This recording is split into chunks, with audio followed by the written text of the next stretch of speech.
प्रसन्नवदनं ध्यायेत् सर्वविघ्नोपशान्तये।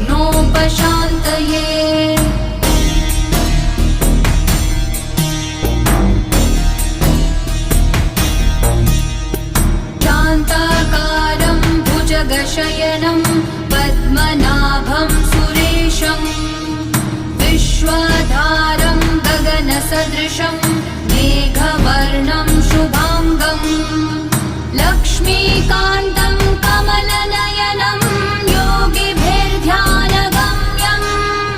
वन्दे विष्णुं भवभयहरं सर्वलोकैकनाथम्।